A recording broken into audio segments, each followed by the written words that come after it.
Hello viewers, yes, this is Ranjana ma'am and you are watching.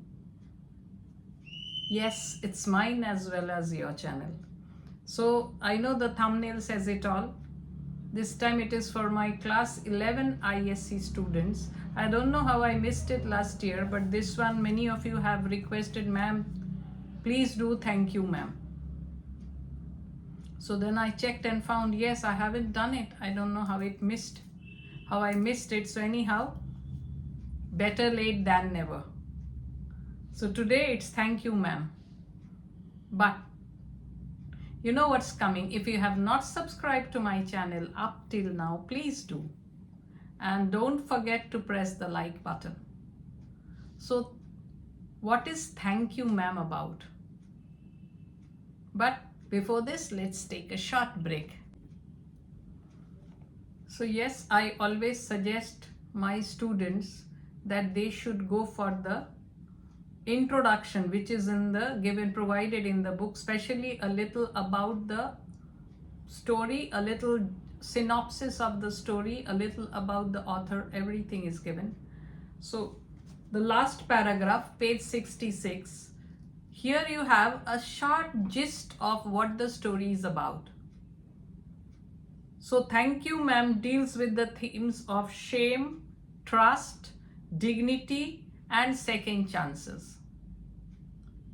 Okay, so you might get a question and these lines will be helpful in framing your answers. So what is this story about? So what is the theme? You might get a question, 5 marks question regarding the theme of the story. So this will be of help. So what are the themes? Shame, trust, dignity and second chances.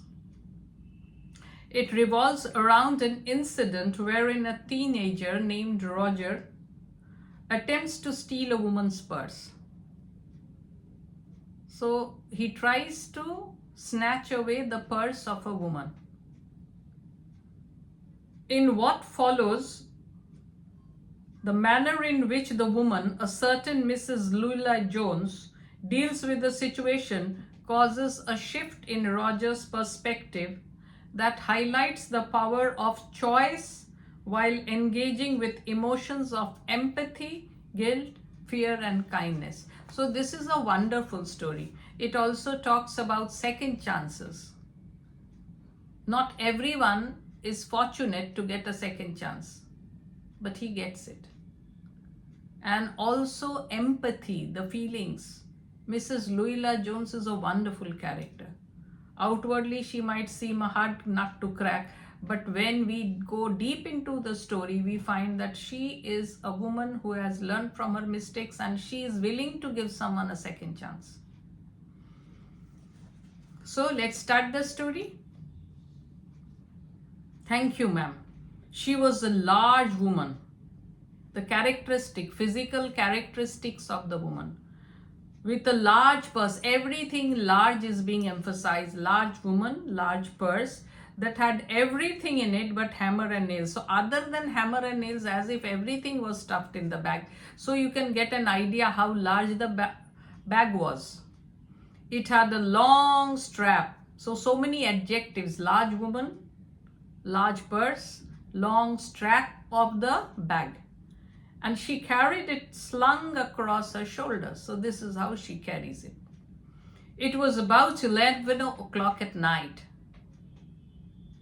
And she was walking alone when a boy ran up behind her and tried to snatch her purse. So sometimes it happens when you are unaware and suddenly someone. So in India, the chain snatching cases are so common. They come and they snatch the chain and within minutes, they disappear. The strap broke with a single tug and the boy gave it from behind. So the boy had tugged or pulled at the strap of the bag. So what happened? The strap broke. And as a result, what happened? But the boy's weight and the weight of the purse combined caused him to lose his balance. So instead of taking off full blast as he had hoped, the boy fell on his back on the sidewalk and his legs flew up. So can you imagine, he must have fallen in this way. So he pulls it, the strap breaks, and he cannot control himself. He loses his balance, and then, yes, feet up, he falls to the ground. And now what happens? The large woman simply turned around and kicked him right square in his blue jean sitter. So she gives him a kick. So she must be quite a powerful woman. Then she reached down and picked the boy up by his shirt front and shook him until his teeth rattled. So yes, his teeth keeps rattling. She shakes him so vigorously. After that, the woman said, "Pick up my pocketbook, boy, and give it here." She orders him, "Pick up my pocketbook." That is a pocketbook, such a large purse. Still she held him. So while holding him only, she orders him, "Pick up my pocketbook." But she bent down enough to permit him to stoop and pick up her purse. Yeah, so she is not an unreasonable woman that she will keep him in this way and tell pick up. So she also bends along with him so as to enable him to pick up the purse. Then she said, "Now, ain't you ashamed of yourself? Yeah, you have been trying to snatch away my purse and run away. That is theft. So aren't you ashamed of yourself?" Firmly gripped by his shirt front, the boy said, "Yes," means yes, ma'am. The woman said, "What did you want to do it for? So why did you want to steal it?" The boy said, "I didn't aim to." He's trying to cover up. "Why should you give the purse a pull if you didn't aim to steal?" She said, "You a lie." That means you are a liar. You're telling a lie. By that time, 2 or 3 people passed. So people, at that time she was walking alone, but now people are passing and they want to observe what is happening. So they stopped, turned to look, and some stood watching, the bystanders. Some fun going on, so let's come and watch. They won't say anything. "If I turn you loose, will you run?" So that is very natural. If I let, she's holding him tightly. So if I turn you loose, will you run? Asked the woman. "Yes, at least he's being honest here. Yes, ma'am, I'll run." "Then I won't turn you loose. So if you run, in that case, I'm not turning you loose," said the woman. She did not release him. "I'm very sorry, lady, I'm sorry," whispered the boy. So he is very scared also. Not just sorry, he's scared. I wouldn't think he's really sorry, but rather he's scared that she will call the police. "Hand me over to the police." "And your face is dirty. I got a great mind to wash your face for you. Ain't you got nobody home to tell you to wash your face?" Now she's observing his face and saying, "Your face is dirty. Why don't you wash it? I have a good mind to take you home and wash your face. In your home, don't you have a mother or someone to tell you to wash your face?" "No, then it will get washed this evening. So this evening I will wash your face," said the large woman, starting up the street, dragging the frightened boy behind her. So she makes up her mind to go and give him a nice scrubbing. So she drags him, and she is a powerful woman and he is a very thin young boy. He looked as if he were 14 or 15, frail and willow wild, in tennis shoes and blue jeans. So his dress, tennis shoes and blue jeans. The woman said, "You ought to be my son." So yes, you are the age of, if I had married and had a son, he would have been the same age as you. I would teach you right from wrong. So yes, I would teach you what you should do and you shouldn't. I would teach you what is wrong, you shouldn't do it, and what is right and you should follow it. Least I can do right now is to wash your face. Are you hungry? So the least thing I can do is, today only I can't teach you what is right and wrong, but at least I can give your face a wash. Are you hungry? So she's a compassionate woman. "No," said the boy, being dragged boy. "I just want you to turn me loose. I just want you to release me. Please release me." He's landed in real trouble. He had not hoped this would happen. Was I bothering you when I turned that corner? Asked the woman. So did I trouble you when I turned that corner that you come and try and snatch my purse? No. But you put yourself in contact with me. So I did not come in contact with you. You put yourself in my contact with me. So it's not my fault, it's your fault. Said the woman, if you think that the contact is not going to last a while, you got another thought coming. When I get through with you, sir, you are going to remember Mrs. Louisa Bates Washington Jones. What a long name, lengthy name. Louisa Bates Washington Jones. So like in India also we have some names which are too lengthy. The person's name, the father's name, the village name of the village and what not.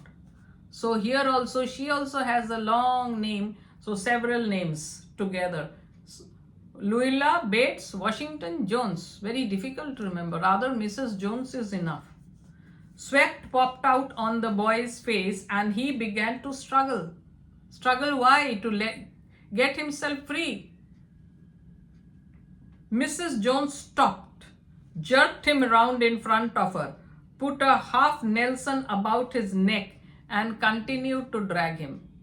So he was struggling to free himself and run away.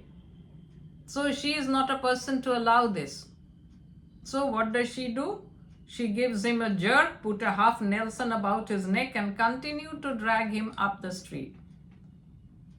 When he got to her, she dragged the boy inside, down a hall, into a large kitchenette furnished room at the rear of the house. So she has brought him to his house. So she lives in a big building. No, she's not the owner. She's one of the tenants. There are number of tenants in this big house. She has one room. She switched on the light and left the door open. The boy could hear other rumors. That means the people who are the other tenants in the different rooms, they were talking to themselves, they were laughing, talking in the large house. Large house, every room has a tenant and she is one of the tenants. Some of their doors were open too, so he knew he and the woman were not alone. The woman still had him by the neck in the middle of her room. So she has brought him in her room and he's in the middle of the room and she's still holding him. She doesn't want him to run away. She said, "What is your name?" "Roger," answered the boy. "Then Roger, you go to that sink and wash your face." So she shows him the sink and orders him to go and wash his face there. Said the woman, whereupon she turned him loose. So finally she releases him so that he can go and wash his face in the sink. Roger looked at the door, looked at the woman, looked at the door and went to the sink. So thoughts come to his mind. Should I run away? This woman has released me. Should I run away? Then he feels, no, I'll get caught. So fine, best thing is to make her happy. So he goes to the sink. "Let the water run until it gets warm," she said. "Here is a clean towel." So she must have be having the warm water, but it wouldn't come immediately. So let it run. Open the tap, let the water run till warm water comes and then you wash your face. And she hands him over a clean towel. "You gonna take me to jail?"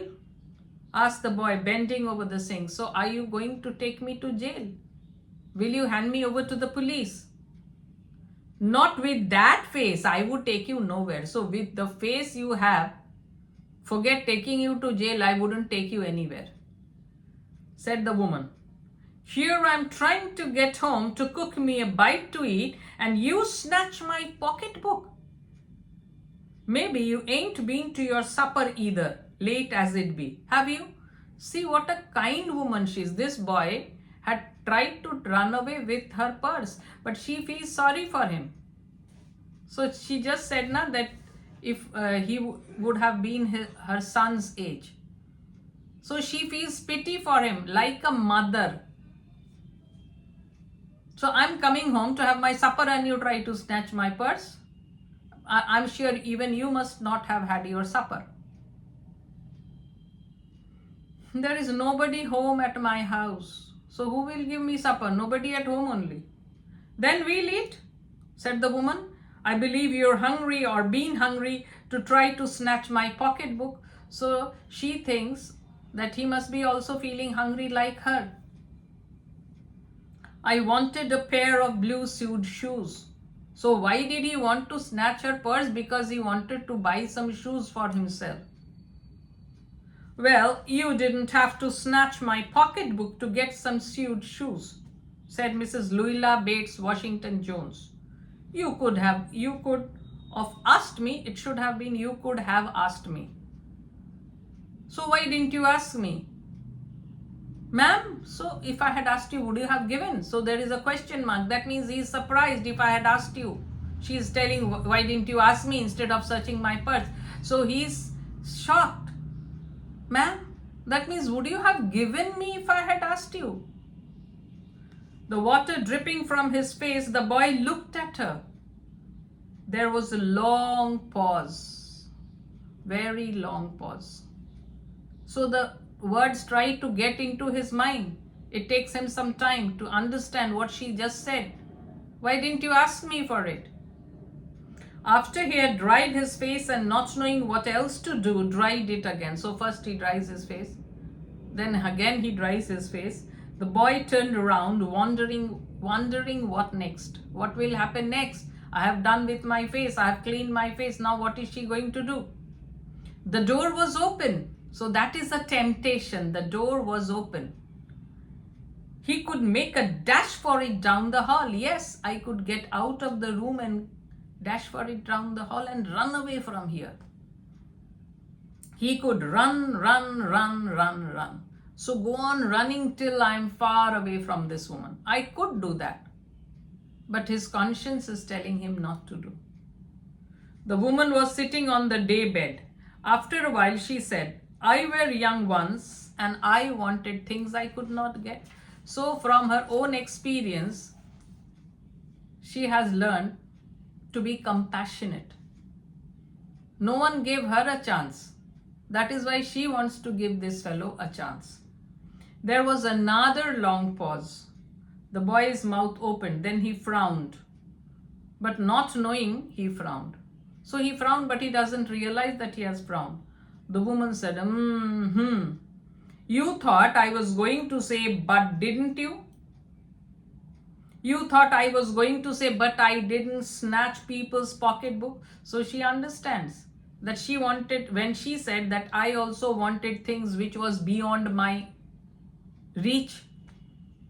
And I know, she's telling the boy, and I know you must be thinking that I wanted to say that I also wanted the things which I couldn't afford, but I did not steal purses. I didn't do this.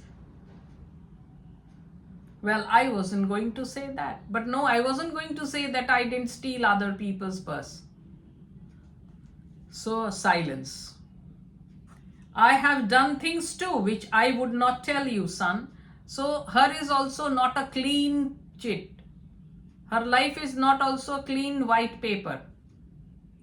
But from her experience, she realizes that these things don't really pay. If you cheat, you steal, you do wrong things, you will be really punished for it.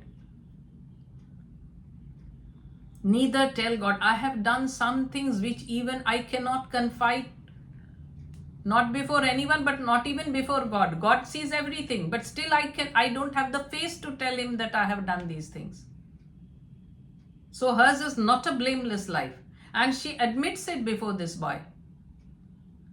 If he didn't already know. So you sit down while I fix us something. So you sit here while I prepare something for both of us to eat. So she brings the pickpocket home, or rather I wouldn't say pickpocket, but purse snatcher home, and offers him supper because she feels compassionate. He is a young boy, and if I send him to jail, his future will be doomed. Today, if I leave him, explaining to him the difference between right and wrong, he might lead a better life. But if I send him to jail, he wouldn't ever be able to come back to the right path. This is what she must be feeling. You might run that comb through your hair so that you will look presentable. So she hands him a comb and says that yes, you can comb your hair in order to make yourself look presentable. In another corner of the room behind a screen was a gas plate and an ice box. So she will go and prepare the food there. Mrs. Jones got up and went behind the screen. So there is a screen and behind that, so as to hide whatever she is doing. Suppose she has visitors sitting there in the sofa and she can go and prepare things behind the screen. The woman did not watch the boy to see if he was going to run now. Most probably she had this faith in him that he would not run away. So he also doesn't want, though he is tempted, but he doesn't run away. He doesn't want to let her down. He wants that the trust which she has in him, he wants to build up and live in that trust only. Nor did she watch her purse when she left behind her on the daybed. So she leaves her purse on the daybed. This is the purse he was trying to snatch. She leaves it on the daybed and goes to prepare the supper. Most probably she has a feeling that he will not betray the trust, or most probably she was trying to test whether he would run away, and along with the purse. But the boy took care to sit on the far side of the room where he thought she could easily see him out of the corner of her eye. But the boy doesn't want to break her trust. So what does he do? He sits in such a place so that from there also she can have a look at him, if she wishes. He did not trust the woman not to trust him.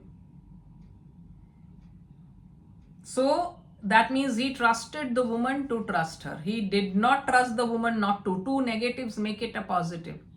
That means he trusted that the woman would trust him. And he did not want to be mistrusted now. He did not want to betray the trust. He did not want that she should mistrust him. Do you need somebody to go to the store? Asked the boy, maybe to get some milk or something. So he volunteers to help her. Do you need any help? Can I be of any help? If you want to fetch milk or something. Don't believe I do, said the woman, unless you just want sweet milk yourself. No, I don't think I need anything, but if you want sweet milk, I was going to make this cocoa out of this canned milk I got here. So I already have canned milk and I was going to make cocoa. That will be fine, said the boy. She heated some lima beans. She is preparing supper for both of them. So how can he run away? He feels very embarrassed that he had tried to snatch away her purse, and instead what behavior does he get in return? Sympathetic behavior. She brings him home and offers him supper. So how can he betray the trust? The woman did not ask the boy anything about where he lived. So about his life, about his family, nothing. Or his folks or anything else that would embarrass him. So she doesn't want to embarrass him. That is why no questions. Instead, as they ate, she told him about her job in a hotel beauty shop that stayed open late. So rather she discusses her own work, what she does.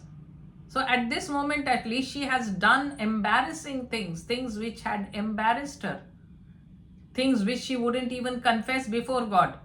But why is she telling what work she is doing? To show him, or rather to make him realize that there is happiness, there is peace in leading an honest life, a blameless life. So from bad she has turned to the honest way of life. She is now working and earning her livelihood.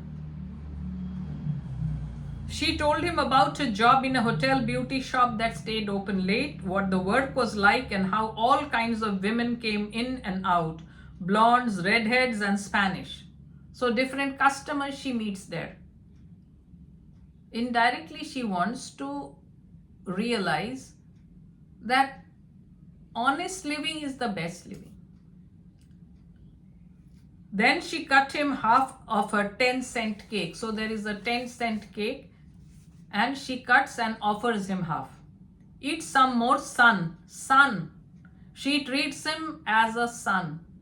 Her motherly instincts tell her not to hand him over to the police.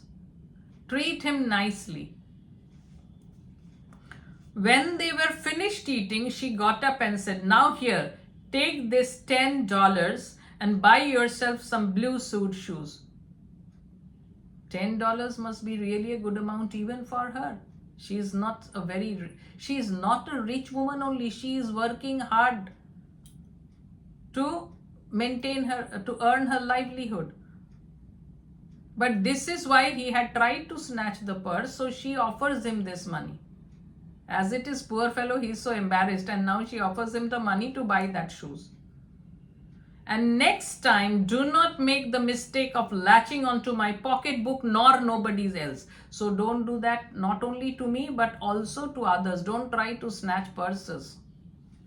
Because shoes come by devilish like that will burn your feet. So if you buy shoes with stolen money, then your feet will burn. Yeah, devilish.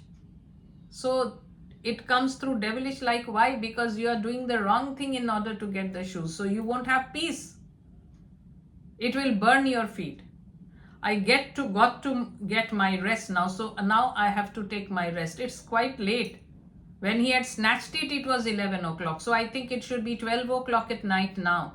She has to take her rest next morning again for work.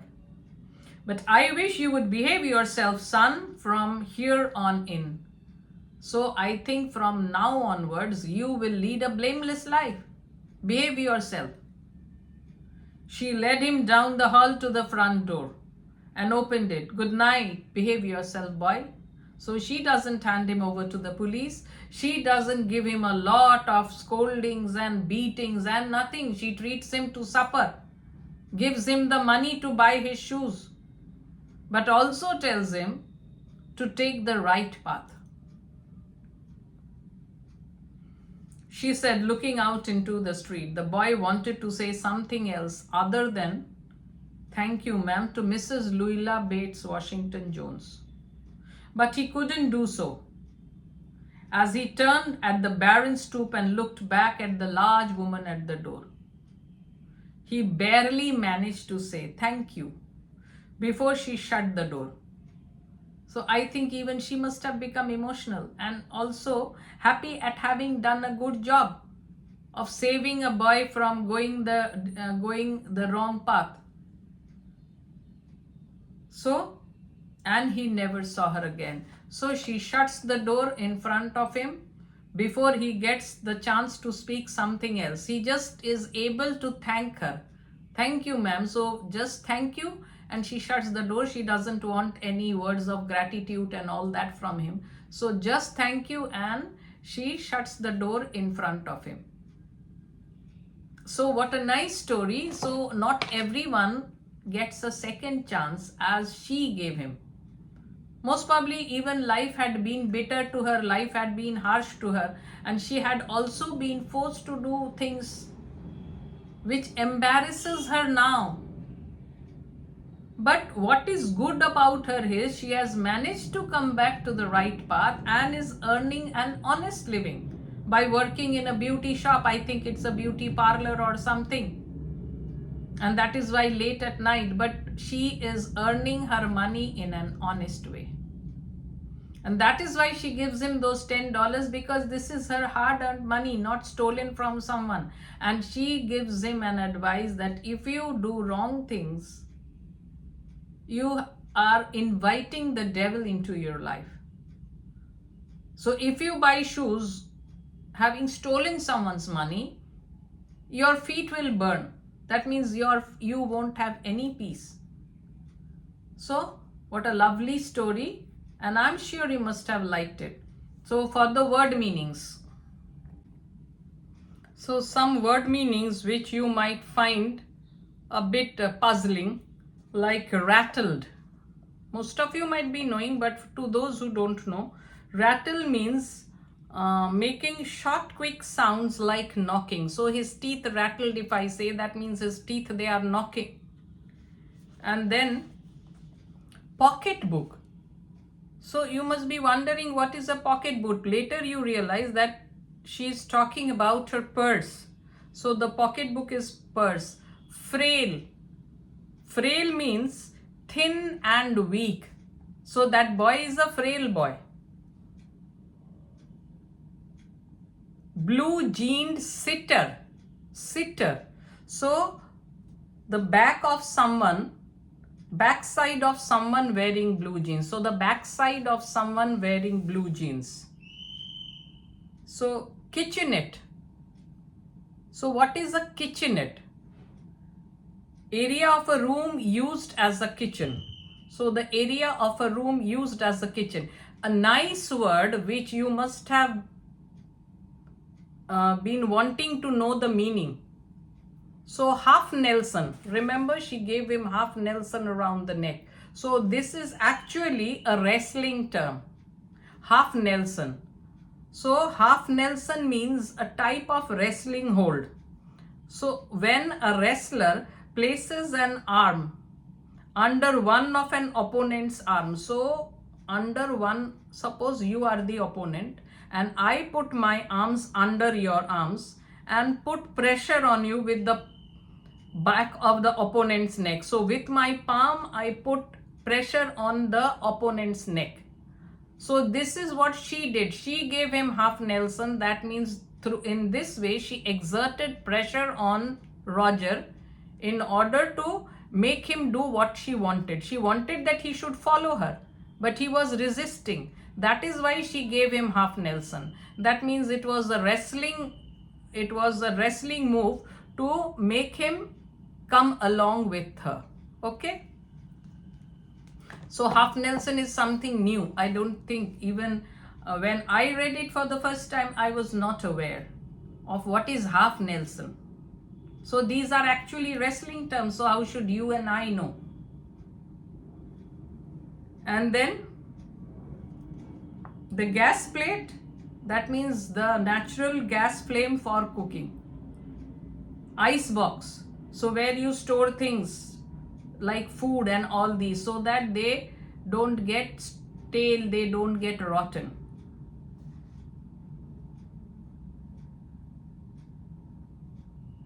The other words are quite easy, so I don't think you should be having a problem.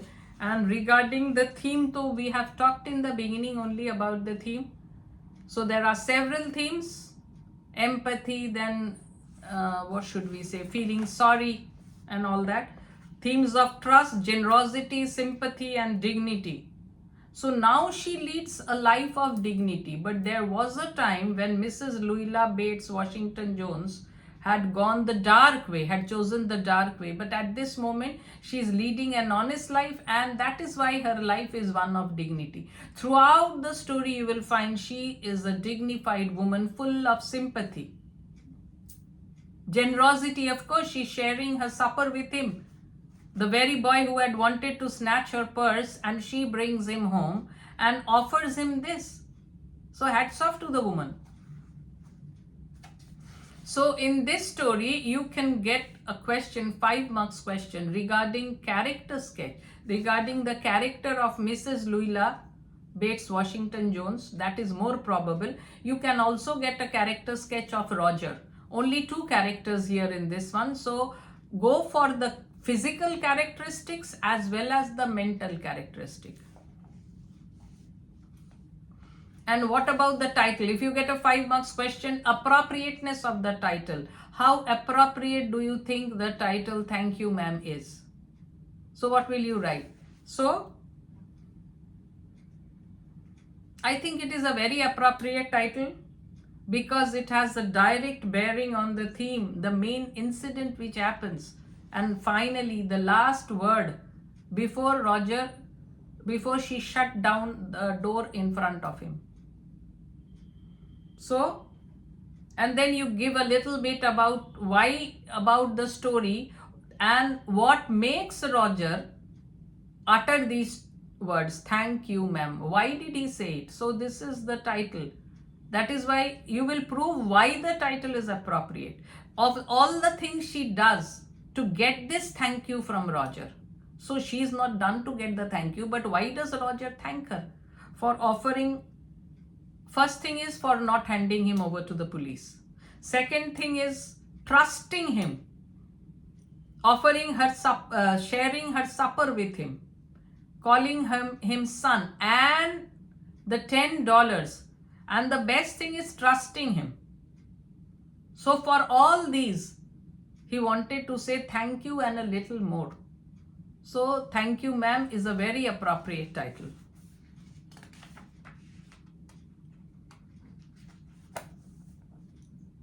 So I think I have explained it to you in a lucid manner, as easy as possible. So I am waiting for your comments, and for the time being, let me bid you goodbye.